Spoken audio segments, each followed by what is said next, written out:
And that's when I told her, look, how am I going to look if you can't find my glasses? Because I need them to see. And she talking about, oh, they don't even have lenses in them. But I'm like, they do have lenses in them. They're just highly reflective and you can't tell on camera in it. Oh. What is up, y'all? This is the Eric V, your stream teacher. And sometimes when you're live on Twitch, you might have to talk to yourself. I'm going to tell you exactly how to minimize those moments, and when those moments occur, how to deal with them. Class is in session.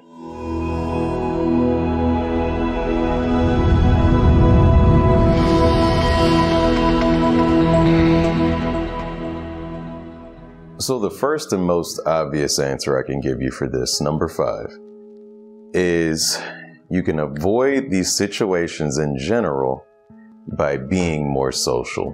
What does being more social mean? Does that mean, I have to go to parties? No, it's, that word I can't say lest I be demonetized from my channel that doesn't even have monetization yet. What that means is you need to have more of an online presence. You need to actually use social media. That person who wants to grow their stream but doesn't do Twitter, it's time to do Twitter. It's time to use your Twitter as a human being would, which is to say what you're doing, say what you're thinking, say what you're planning on Twitter outside of just streaming, but as a person, so that people will get to know you as a person and become more endeared to you.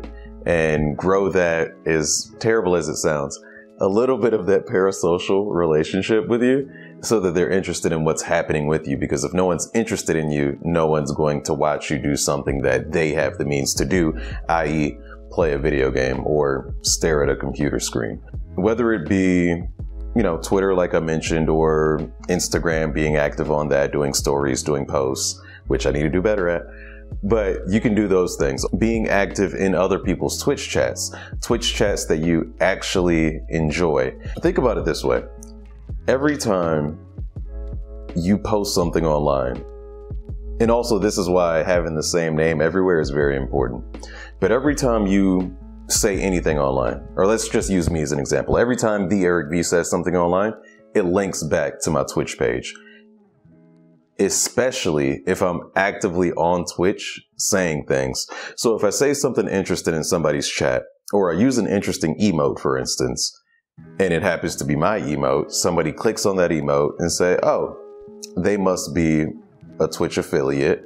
Let me go see what's going on there, because that curiosity click can go a long way if you take advantage of it. It just happened to me the other night. Everything you type online, everything you post online matters. Everything that you type comes back to you. Every time you type in a Twitch chat, inadvertently, you're dropping a link to yourself without dropping a link to yourself, because the name beside whatever you type is there. So you type interesting things, people check you out. You then have people to talk to because they see you as an interesting person. They're like, oh, there's that person who said this thing that helped me out or was informative, or they just said something that was hilarious. So I'm a little bit interested in them. I want to read their page. I want to see if they have any social media accounts. So be more social, try and lurk a little bit less. And then through natural usage of your accounts, you're able to grow and use your online presence. Number 4 is a really good one, especially if you're a gaming streamer or even a just chatting streamer.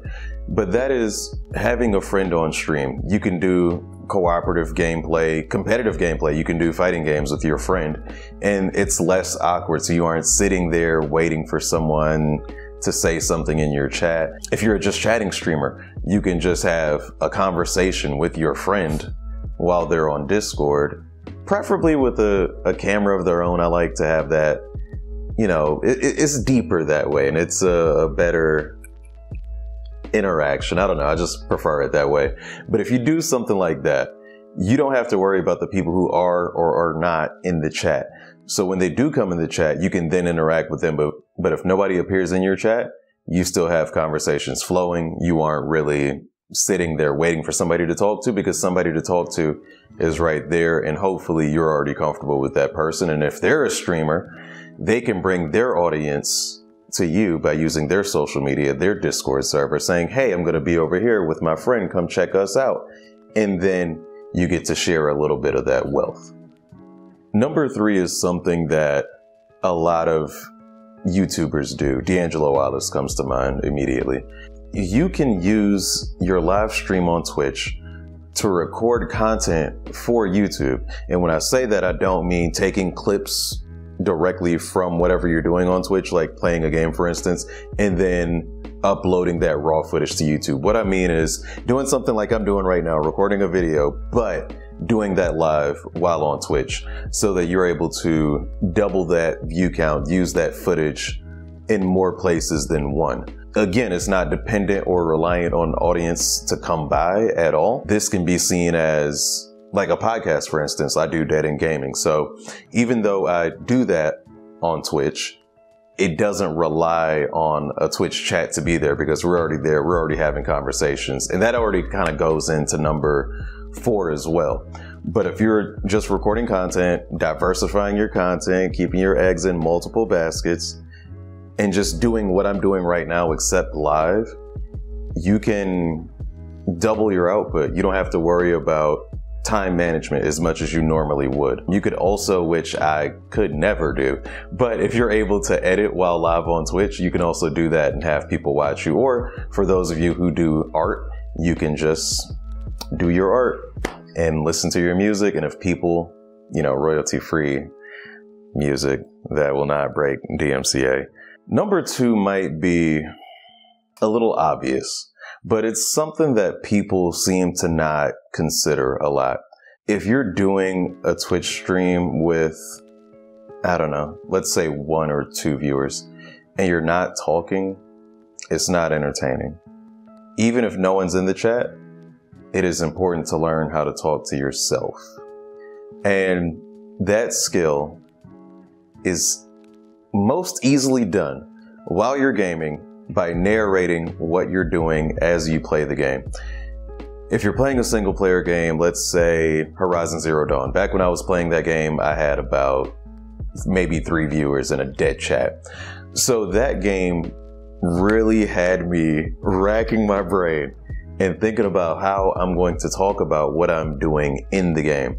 Now, the reason I say talk about what you're doing in the game or what you're planning to do in the game instead of tell a story about your life, it's because it feels weird. I don't know, when I come into a chat and it's empty and a person is just talking about their life to seemingly nobody, or they're asking random Fisher questions and nobody's biting the bait, it comes off a little try hard to me. I don't know how other viewers feel, but remember that streamer school comes from my perspective as a streamer and as a viewer. So if something is a little off-putting as a viewer to me, then I don't do it as a streamer. And that's a good general rule to follow, by the way. Narrate what you're doing. Say what weapon you're about to use, where you're about to go, what your thoughts are on the game, on the graphics, on the frame rate, on the whatever. Just talk about the game, the characters, the story, and by building up that ability to speak to yourself, that's also going to give you the ability to do things like record separate YouTube content.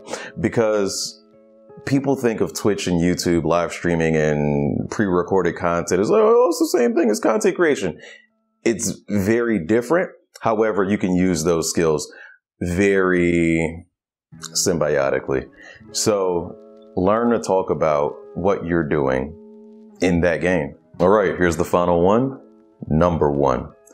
And that is to show up to your stream with a plan. And this is especially true if you're a just chatting streamer. If you don't have any game or anything like that to interact with or react to or to narrate, make something to narrate, make something to come up with, make a challenge for yourself. If you have to do a try not to laugh challenge and you have to curate the content by yourself to try not to laugh, that could be entertaining. You could always do a tier list about something that is popular. I like to do stuff like MCU movies or food, things that most people know. Let's say that I'm creating the tier list by myself. If somebody pops in, they can pop in and have input on that tier list, and it's not really reliant on them. And as you make that tier list, you can of course narrate and talk about why what things are going where. Don't just throw on your camera. Write out a list of things. Even though you might be a just chatting streamer, that doesn't mean that that's all you can do. That just means that the chatting is involved in what you do.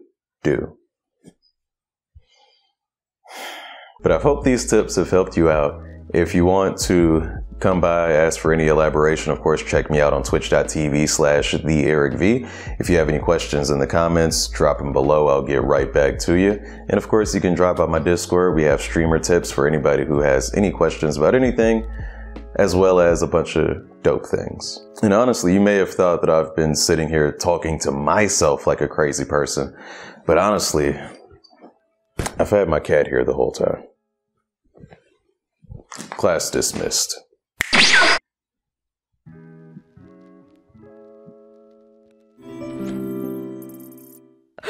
Oh no! Oh no! I'm so sorry! What is happening? I'm so sorry! Yeah, I see you.